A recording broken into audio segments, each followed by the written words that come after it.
এসইউসিআই কিন্তু ঠিক 1:05 নাগাদ এসইউসিআই এর নেতৃত্ব এবং তাদের দলের কর্মী সমর্থকরা তারা এখানটায় যেমন বিক্ষোভ দেখাচ্ছেন, গার্ডরেল দিয়ে পুলিশ আটকে দিয়েছে। অপরদিকে তোমাকে আরেকটা চিত্র দেখাবো, যেখানে কিন্তু প্রায় দ্বিস্তরীয় একটা ব্যারিকেড তৈরি করা হয়েছে স্ট্যান্ড রোডের মধ্যে। তুমি দেখতে পাচ্ছ একাধিক কেন্দ্রীয় বাহিনীর জওয়ান তারা কিন্তু একবারে সশস্ত্র অবস্থায় রয়েছে, যাতে কোনো রকমভাবেই এরা যারা বিক্ষোভ দেখাতে এসছেন তারা প্রবেশ করতে না পারেন। এবং বাইরের ছবিটা দেখাবো, এই গার্ডরেলের পরে এই যে বিস্তীর্ণ অংশ, এটাও স্ট্যান্ড রোডের একটা অংশ, সেটা কিন্তু ফাঁকা রয়েছে এবং সামনেই সিইও দফতর।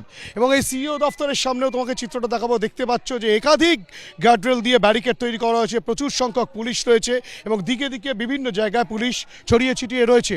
এবং গোটা বিষয়টা যেটা দেখা যাচ্ছে, গতকাল থেকে হেয়ার স্ট্রিট, সেই হেয়ার স্ট্রিট কিন্তু সম্পূর্ণ রকমভাবেই বন্ধ করে রাখা হয়েছে, কেননা এখানে বিভিন্ন রকম ডেপুটেশন দিতে আসা, তৃণমূল কংগ্রেস এবং বিজেপির মধ্যে সংঘর্ষ, এই সব বিষয় নিয়ে কিন্তু হেয়ার স্ট্রিটে যেহেতু উত্তেজনা রয়েছে, হেয়ার স্ট্রিট বন্ধ। এবং হেয়ার স্ট্রিট এবং স্ট্যান্ড রোডের সংযোগস্থলে এই সিইও দফতর, যেটা নতুন সিইও দফতর, সেখানে।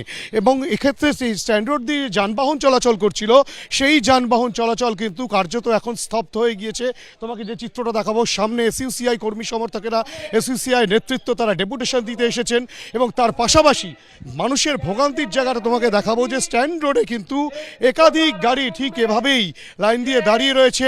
যারা নিজেদের গন্তব্যে যেতে চাইছেন তারা কিভাবে পৌঁছবেন তারা বুঝে উঠতে পারছেন না, কতটা সমস্যার মধ্যে। এই তো আটকে গেলাম, কাজে কমে যাচ্ছি, আটকে গেলাম, প্রবলেম তো হয়ে গেল। সময়ের তো একটা দাম আছে নাকি? হঠাৎ কি রাস্তা হ্যাঁ, আটকে গেলাম, এসে ধুমধাকে হলো, তারপর আটকে গেলাম, ভিড় হয়ে গেল। বুঝতেই পারছো যে সবে মাত্র তারা যাচ্ছিলেন, এখান থেকে আচমকাই রাস্তা আটকে দেওয়া হয় এবং তাতেই কিন্তু রীতিমতো একাধিক বাস, গাড়ি সমস্ত কিছু আটকা পড়ে গিয়েছে। এবং কতক্ষণে এই রাস্তা সম্পূর্ণ পরিষ্কার হবে এবং পুলিশ পরিস্থিতি স্বাভাবিক পর্যায়ে আনতে পারবে, সেই বিষয়টা কিন্তু সুনিশ্চিত নয়।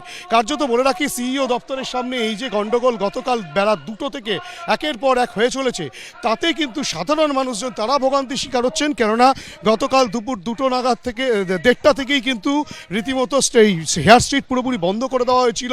এবং তারপরে যেটা দেখা যায় যে আজ সকাল থেকে কিন্তু রীতিমতো পুলিশি যে বন্দোবস্ত হাঁটোসাঁটো থাকলেও পরিস্থিতি কিন্তু একেবারে বাইরে চলে যাচ্ছিল এবং এখন স্ট্যান্ড রোড আপাতত অবরুদ্ধ অবস্থায় রয়েছে।